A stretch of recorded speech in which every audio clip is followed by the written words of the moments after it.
Hi everyone, welcome to Miss Adams Teaches Lord of the Flies. In this video, we're going to be looking at the theme of victims. We'll start out by looking at our two main victims, Piggy and Simon, and look at how kind of Golding develops this concept of them and why. At the end of the video, I'll give you 4 honourable mentions, so other little points that you could make in an essay on victims. So let's get started. Okay, so why are victims important to the novel? What do they serve? Okay, so in one sense, Golding is using the concept of victims to make a comment about society. The fact that the victims are kind of distinguished right from word go in chapter 1, it's sort of marking them out as a kind of necessity or an inevitable group, which in itself is a comment on mankind's essential illness. They are the fallout from the darkness of man's heart. In terms of the way the novel moves, the victims are quite interesting because they actually mark out the escalating savagery. So the more the victims are persecuted, the more savage and dark the boys en masse are becoming.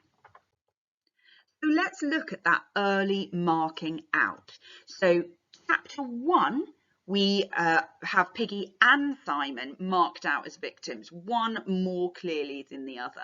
So here is a perfect example of Piggy being a victim from word go. This is the first thing that Jack Merridew ever says to Piggy, and it is, "You're talking too much, shut up, fatty." And then Ralph chipping in, he's not fatty, his real name is Piggy. So immediately marked out. And you could look at other ways that he's marked out as the victim. Have a look at my Piggy video to help you here as well.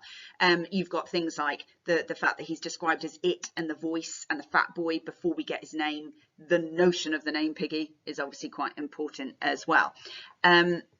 We also see that Simon is marked out as a bit of a victim and has been a bit of a victim in his previous life, just like Piggy, because he brings the name Piggy with him from his past. Excuse me. So this is the moment where Jack has all of the choir boys all like raw, in their gowns and everything in the blistering heat, and he faints, and Merridew's response is he's always throwing a faint. So he's marked out as sort of physically weaker, as unwell. And what does this bring on? Sniggers from the choir. So they're all used to having a little joke at Simon fainting away. The cruelty is certainly more obvious with Piggy than it is with Simon, but they're definitely both being marked out. So demonstrating to us the kind of innate practice of victimization in society. Funnily enough, you can link this back to Golding's experience as a teacher, of course. He's going to have seen that dynamic in the school that he was working in. So you can look at it as a comment on society, but you can draw down to his specific experiences as a teacher. Okay, we're going to focus in on Piggy as a victim. So in some ways, that could be your sort of starting paragraph. Have your introduction, then your starting paragraph about early representations, and then you can do a deep dive. That's what I'd probably do. So I'd look at the developing violence. So Piggy becomes more of a victim. He becomes a victim of violence as well as verbal bullying. So this is the description in chapter 4. The bolting look came into his blue eyes. That's Jack. He took a step and, able at last to hit someone, stuck his fist into Piggy's stomach. That should go on a flashcard. Yeah, and I'll tell you why. It's not just about the victimization of Piggy, which is important, but it's about why. It's about the able to at last. Look at this. Moments before, well, not moments, an hour before perhaps, when Jack made his mask, it liberated him from shame and self-consciousness.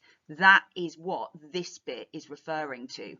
Able to at last. He's able to punch Piggy because he is freed from shame and self-consciousness, which is, of course, contextually, this idea of Jack being more governed by his id. He is saying goodbye to the shame and self-consciousness that the ego and superego bring, and he is allowing just that base desire, that kind of instinctual desire he has for violence to govern him, and therefore Piggy becomes a victim of violence, physical violence as well. And Piggy is really aware of the danger he is in physically from this moment on. This is slightly later in the novel. He's talking to Ralph about how Jack hates him. This is after Jack has gone off. He says, I know about people, I know about me and him. He can't hurt you, but if you stand out of the way, he'd hurt the next thing, and that's me. So he understands sort of his role. He understands that he is the target of Jack, and he will be the greatest victim of him if he doesn't have someone like Ralph protecting him. Okay, want to talk to you about Golding's sneakiness in depicting Piggy's death, because I think you could argue that his death is inevitable. As a victim, yeah, his death is inevitable, and Golding is pointing to it all the way through the novel. So the first way that he points to it is by calling him Piggy. Yeah, bearing in mind that the boys spend all of their time hunting pigs. Yeah, you could have given him any other name that suggested weight, but he chooses Piggy. So his name is foreshadowing his death, and you get that the moment that you see Jack's bloodlust for the pigs. Okay, so this is in chapter 3. He says he tried to convey the compulsion to track down and kill that was swallowing him up. More id-based desires. The madness came into his eye again. So you can see that he's becoming obsessed with killing pigs, yes, but as we've already established, we've got a victim called Piggy. Okay, now look at this description of the pigs just before they kill the mother pig in that gruesome, horrifying way.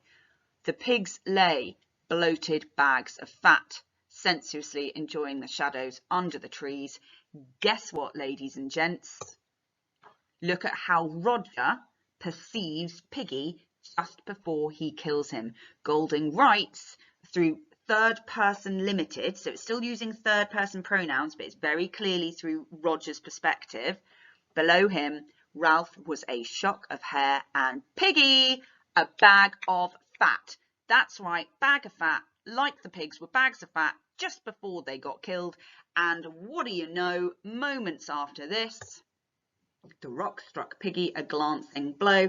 And then look at the descriptions of Piggy.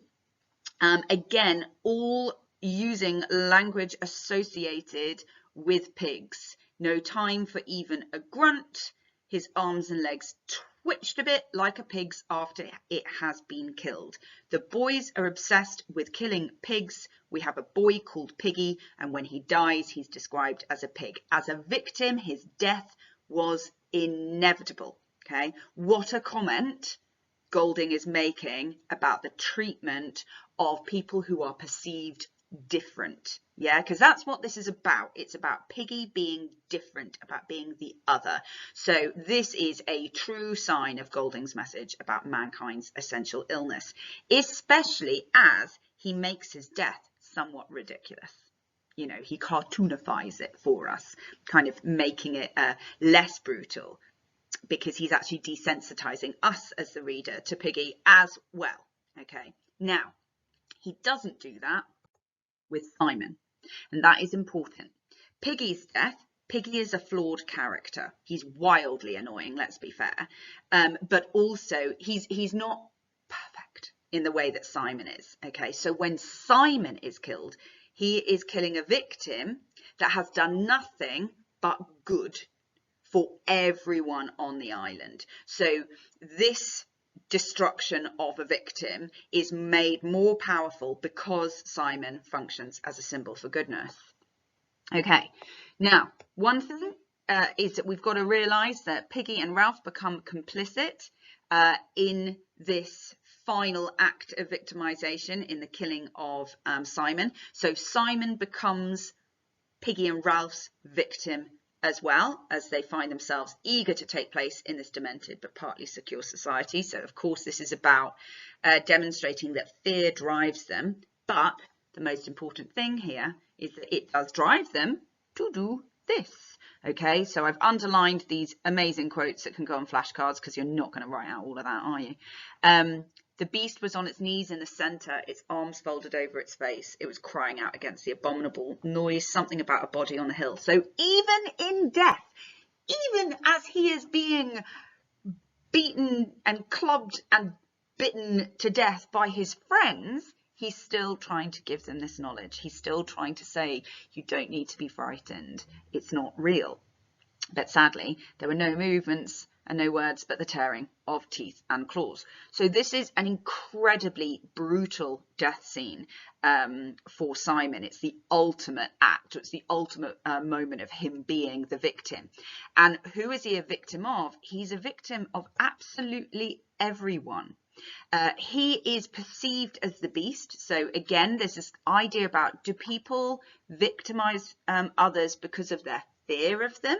Fear of difference, perhaps, but also the most important moment symbolically is in killing the beast, they become the beast themselves. So Simon being a victim of the boys is all about expressing Golding's view on mankind's capacity for evil, that there's no such thing as the good guys and the bad guys, but that everyone has this capacity, and that's why he makes Ralph and Piggy complicit in this moment.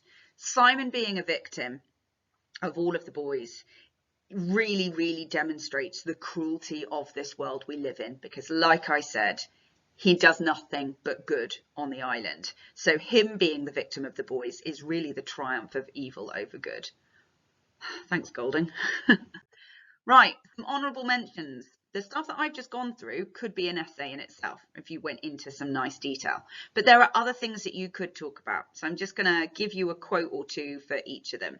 So honourable mention number 1 is the pig. So if you were talking about Piggy and that kind of escalation, you might want to talk about the horrendous torture and killing of the pig by Jack and Roger, because this, in this moment, is a real sign of how savage they have become. So it's not just about killing the pig, it's real, like, lusting for pain and lusting for violence. So if you wanted to write about more about the idea of victims marking out how aggressive and savage the boys have become, then this is a really good one.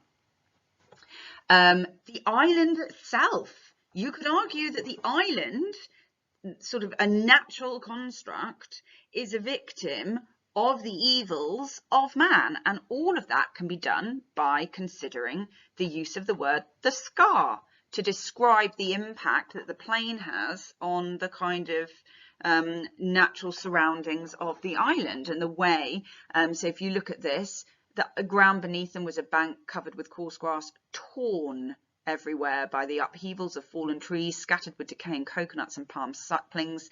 Beyond this was the darkness of the forest proper and the open space of the scar. So this idea of the plane kind of wrecking through. Now, yes, you can argue that some of those descriptions suggest that there is darkness on the island already, absolutely. But there is definitely a point in using the word scar. It's something that talks of violence and suffering. There's a kind of permanence, and because it comes from a plane, it's man-made. So nature is the victim of man. You can talk about Ralph. Of course you can, because by the end of it, he is a victim. They're trying to kill him and chuck his head on a stick. But if you want to talk about this, then you need to relate Ralph becoming a victim again to how savage they've become, because he's basically fallen from the leader of the democratic world on this island all the way down to a victim hiding in the bushes being smoked out. So that's one thing that you could develop. And I like this one. You can talk about the fact that all of the boys ultimately are victims of the society and the culture that they have been raised within and continue to develop on the island. And there are two things that, I mean, you could talk about so many different parts of the book for this, but I think the Roger quote from chapter 4, where it talks about his arm being conditioned by a civilization that knew nothing of him and was in ruins, is really interesting, because it's saying Roger is a product of this world, okay, and fine, at this moment it's the part of him that's trying to stop him from doing bad things, but the irony is that civilization has already been destroyed. So there's a kind of inevitability being hinted to there of the destruction of civilization and society. It's in ruins because they're having a big old war, you know, and that I think is also developed really nicely through this little bit. Now, I've been a bit sneaky because what I've done, the ellipsis there, is me taking out pages and pages, because this bit is at the end of chapter 5 when they're literally just desperate for help. And he's like, oh, grown-ups wouldn't fight, grown-ups wouldn't squabble, they'd sit round and have a cup of tea and talk about it. Irony, irony, irony. And then he asks for a sign or something. And then at the beginning of chapter 6, a sign does come down from the world of the grown-ups, but it's because there's a dogfight happening above them. So there's this massive irony in Ralph and Piggy and Simon's perception that the grown-up world would be able to navigate these issues without violence, when actually they are having a violent war right above them, again suggesting that this kind of war and conflict is inevitable. And therefore, the boys are a victim of the society that has created them, and therefore their kind of conflict and own version of war is also inevitable. Heavy stuff, sorry, but hopefully useful. Give me a shout if you've got any questions. Do subscribe if you haven't already, and then you'll get notifications of when the rest of my videos are ready for you. And have a look at my playlist if you're about to sit your exams for 2023, because there's loads of stuff there for you. That's it for me. Thanks so much. Happy revising.